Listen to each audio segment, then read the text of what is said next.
അപ്പോൾ ദേ ഇന്നെനിക്കൊരു വലിയ അബദ്ധമാണ് പറ്റിയിട്ടുള്ളത്. എന്താണെന്ന് വെച്ചിട്ടുണ്ടെങ്കിൽ ഞാൻ പതിവ് പോലെ നോമ്പെടുക്കാനായിട്ട് ഇന്ന് നേരത്തെ എണീറ്റുണ്ടായിരുന്നു അത്താഴം കഴിക്കാനായിട്ട്. അങ്ങനെ സമയത്തിന് ഫുഡൊക്കെ ഞാൻ ഇന്നലെ തന്നെ പ്ലാൻ ചെയ്ത് വെച്ചിട്ടുണ്ടായിരുന്നു. മുട്ടയൊക്കെ പുഴുങ്ങി വെച്ചിട്ടുണ്ടായിരുന്നു, ഏത്തപ്പഴം പുഴുങ്ങാൻ വേണ്ടി വെച്ചിട്ടുണ്ടായിരുന്നു, പിന്നെന്താ ബ്രൊക്കോളി ഞാൻ ഫ്രൈ ചെയ്തെടുത്തിട്ടുണ്ടായിരുന്നു. അപ്പോൾ ഇതൊക്കെയായിരുന്നു എൻ്റെ അത്താഴത്തിന് ഞാൻ കഴിക്കാൻ വേണ്ടി പ്രിപ്പയർ ചെയ്ത് വെച്ചിട്ടുണ്ടായിരുന്നത്. അങ്ങനെ പതിവ് പോലെ കുറേ വെള്ളമൊക്കെ കുടിച്ചു. അങ്ങനെ അത്താഴം കഴിച്ചുകൊണ്ടിരുന്നു. അങ്ങനെ അത്താഴം കഴിച്ച് പിന്നെ ഞാൻ എൻ്റെ പണികളിലേക്ക് കടന്നു. അപ്പോൾ ഇന്ന് കുറച്ച് ആഗ്രഹത്തോടു കൂടി തന്നെയാണ് കേട്ടോ ഇന്ന് ഞാൻ നോമ്പെടുത്തത്. കാരണം ഞാൻ 2 ദിവസമായിട്ട് ഇപ്പോൾ നോമ്പെടുത്തിട്ടില്ല. എനിക്ക് നാട്ടിലൊക്കെ പോകേണ്ടി വന്നു. അതുകൊണ്ട് 2 ദിവസം നോമ്പെടുക്കാൻ പറ്റിയിട്ടുണ്ടായിരുന്നില്ല. അപ്പോൾ ഇന്ന് എന്തായാലും ഞാൻ നോമ്പ് പിടിക്കും എന്നുള്ള രീതിയിലായിരുന്നു കേട്ടോ എണീറ്റിട്ടുണ്ടായിരുന്നത്. അപ്പോൾ നോമ്പ് പിടിക്കാനൊക്കെ എണീറ്റു.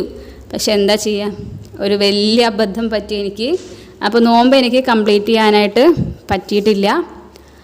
രാവിലെ എണീറ്റു, ഒരു 6 മണിയാകുമ്പോഴേക്കും നോമ്പെടുക്കാൻ പറ്റാതെയായി. അപ്പോൾ അതെന്താണെന്ന് വെച്ചിട്ടുണ്ടെങ്കിൽ, അപ്പോൾ നിങ്ങൾക്ക് ഇതുപോലുള്ള അബദ്ധങ്ങളൊക്കെ പറ്റാറുണ്ടോ?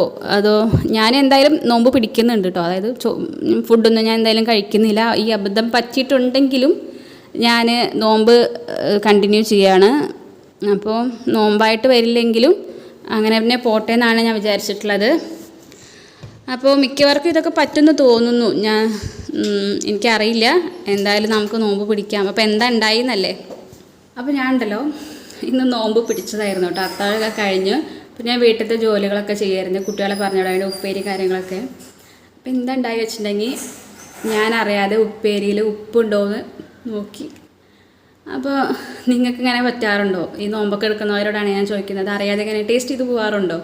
അപ്പോൾ ഞാനത് ഓർത്തില്ല, പെട്ടെന്ന് ഞാൻ ഉപ്പ് നോക്കി ഇറക്കുകയും ചെയ്തു. അപ്പോൾ ഇന്നത്തെ നോമ്പ് ഇവിടെ അവസാനിക്കുകയാണ്. ഇനി എടുക്കാൻ പറ്റുമെന്നൊന്നും എനിക്കറിയില്ല. എന്തായാലും ഞാൻ ഭക്ഷണമൊന്നും കഴിക്കുന്നില്ല. ഇനി നോമ്പ് പോലെ തന്നെയാണെന്ന് പോകുന്നത്. പക്ഷെ ഇങ്ങനൊരു സംഭവം ഉണ്ടായി. അപ്പോൾ പോട്ടെ, നാളെ എന്തായാലും നോക്കാം.